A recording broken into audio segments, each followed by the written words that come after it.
Shalom saudaraku, berjumpa kembali bersama dengan saya, Pendeta Jakob Setio, dalam program Sapa Jemaat di Rumah.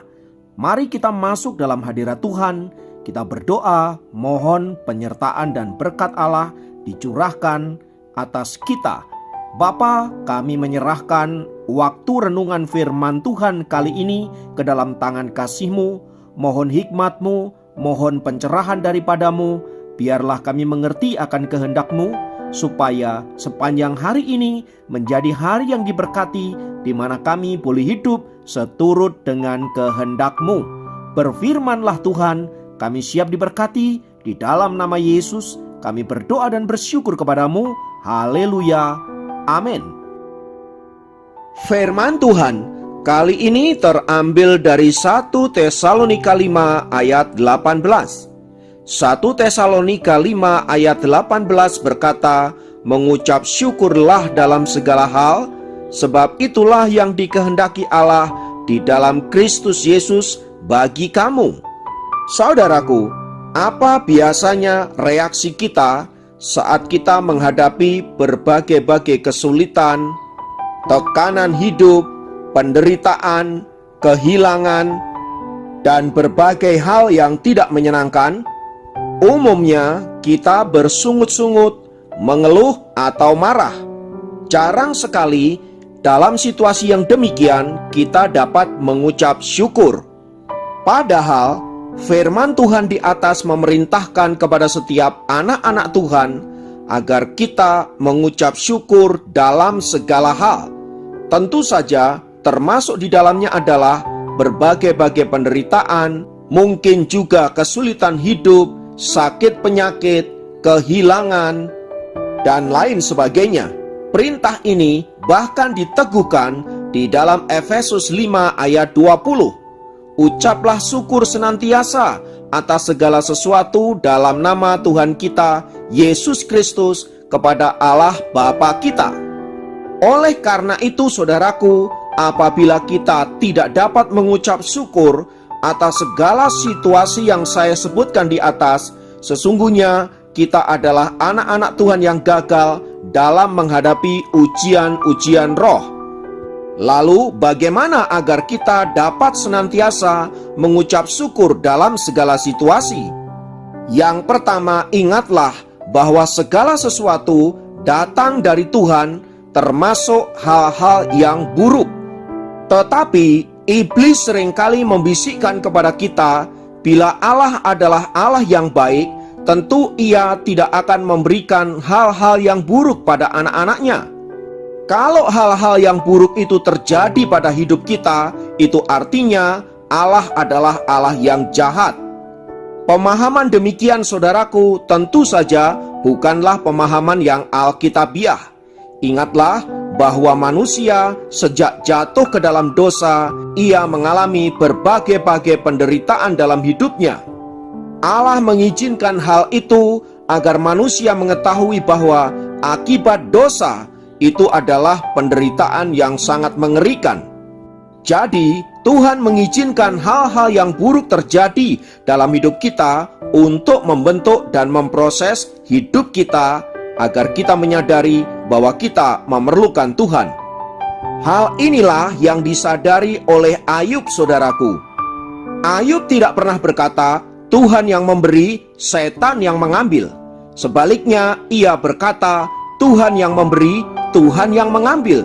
Terpujilah nama Tuhan. Sebab Tuhan adalah pribadi yang berkuasa. Ia berkuasa memberikan, tetapi ia juga berkuasa untuk mengambilnya kembali. Sebab segala sesuatu berasal dari Dia. Ayub 1 ayat 21. Dari pernyataan Ayub ini saudaraku, kita disadarkan bahwa ketika setan berhasil menghancur leburkan kehidupan Ayub, bukan berarti setan berkuasa atas hidupnya. Setan hanya bisa melakukan hal itu bila Allah mengizinkannya.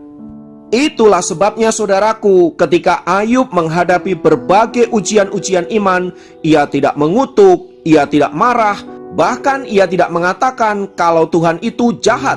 Sebaliknya, ia berkata, apakah kita mau menerima yang baik dari Allah, tetapi tidak mau menerima yang buruk. Dalam kesemuanya itu, Ayub tidak berbuat dosa dengan bibirnya. Ayub 2 ayat 10. Hal yang sama juga dilakukan oleh Rasul Paulus dalam merespon setiap penderitaan yang ia alami. 2 Korintus 12 ayat 8 dan 9 berkata, "Tentang hal itu, aku sudah 3 kali berseru kepada Tuhan, supaya utusan iblis itu undur daripadaku. Tetapi jawab Tuhan kepadaku, cukuplah kasih karuniaku bagimu, sebab justru dalam kelemahanlah kuasaku menjadi sempurna. Sebab itu terlebih suka aku bermegah atas kelemahanku, supaya kuasa Kristus turun menaungi aku." Intinya saudaraku, segala sesuatu berasal dari Allah. Tergantung bagaimana respon kita dalam menanggapi semua itu. Karena itu, mengucap syukurlah dalam segala hal. Yang kedua, ingatlah juga bahwa segala sesuatu dirancang oleh Allah untuk kebaikan kita. Masih ingatkah saudara pernyataan Rasul Paulus di dalam Roma 8 ayat yang ke-28?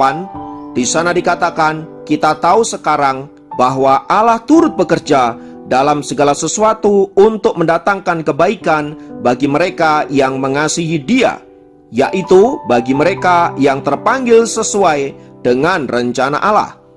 Ayat di atas memberikan kita pengertian bahwa Allah turut terlibat dalam segala sesuatu, termasuk hal-hal yang buruk, untuk mendatangkan kebaikan bagi hidup kita. Contoh yang konkret adalah peristiwa Yusuf ketika ia hendak dibunuh dan kemudian dijual ke Mesir oleh saudara-saudaranya. Di awal cerita, kita mungkin jengkel dengan perbuatan saudara-saudara Yusuf yang karena iri hati lalu menjual Yusuf ke Mesir. Tetapi di akhir cerita, kita bisa mengetahui bahwa semuanya itu ternyata direncanakan oleh Allah. Bayangkan bila reaksi Yusuf pada waktu itu adalah bersungut-sungut, marah, kecewa, dan ngambek sama Tuhan.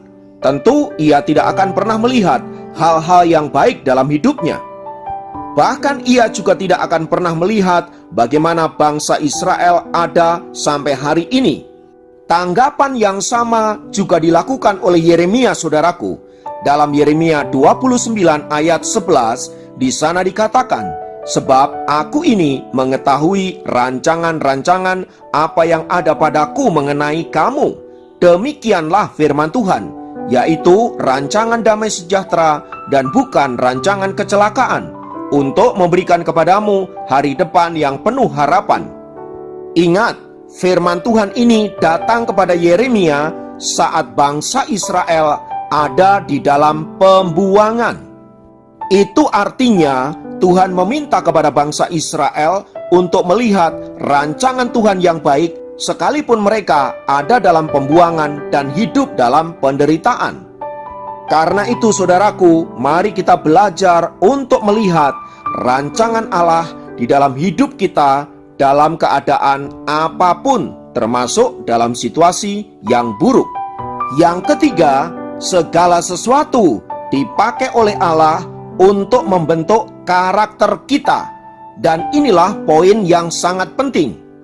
Saat kita mengalami penderitaan, kehilangan, kesusahan, dan lain sebagainya, itu adalah kesempatan bagi kita untuk dapat mengembangkan karakter sabar, kerendahan hati, kelemah lembutan, dan mengucap syukur. Pun demikian ketika kita dilukai, kita disakiti, dan lain sebagainya, kita dapat belajar untuk mengembangkan karakter, mengampuni, peduli, dan belajar menerima kelemahan-kelemahan orang lain. Yang keempat, segala sesuatu dapat dipakai oleh Allah untuk menunjukkan jalan-jalannya kepada kita. Mazmur 119 ayat 71 berkata, bahwa aku tertindas itu baik bagiku, supaya aku belajar ketetapan-ketetapanmu.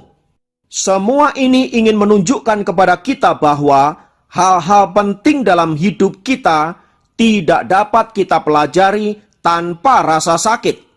Karena memang jalan-jalan Tuhan itu bertolak belakang dengan jalan-jalan dunia ini.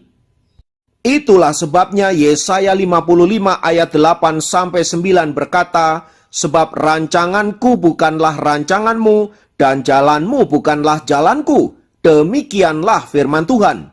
Seperti tingginya langit dari bumi, demikianlah tingginya jalanku dari jalanmu, dan rancanganku dari rancanganmu." Ini tidak hanya berbicara tentang jalan-jalan kehidupan kita, saudaraku. Ketika kita hendak bertobat, berhenti dari dosa-dosa kita pun, kita harus mengalami penderitaan jasmani. 1 Petrus 4 ayat 1-2 berkata, "Jadi, karena Kristus telah menderita penderitaan badani, kamu pun harus juga mempersenjatai dirimu dengan pikiran yang demikian. Karena barang siapa telah menderita penderitaan badani, ia telah berhenti berbuat dosa, supaya waktu yang sisa jangan kamu pergunakan menurut keinginan manusia, tetapi menurut kehendak Allah." Lewat poin-poin di atas, saudaraku, mari kita belajar untuk senantiasa mengucap syukur dalam segala perkara. Meski ini tidak mudah, tetapi percayalah, ketika saudara melakukannya, saudara akan menerima dampak yang dahsyat dan luar biasa. Bahkan berkat-berkat Allah yang Maha Tinggi dinyatakan di dalam kehidupan kita, sebab ada kuasa di dalam ucapan syukur. Kiranya firman Tuhan memberkati. Mari kita berdoa. Tuhan, kami bersyukur untuk semua kebaikan-Mu, anugerah-Mu, penyertaan-Mu dalam hidup kami.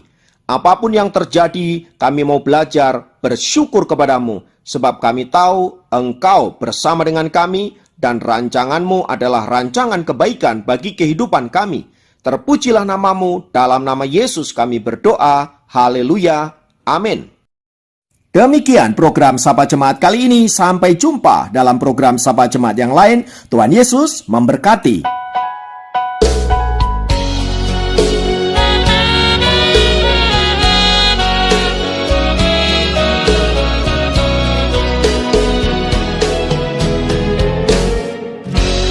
Indah rencanamu, Tuhan,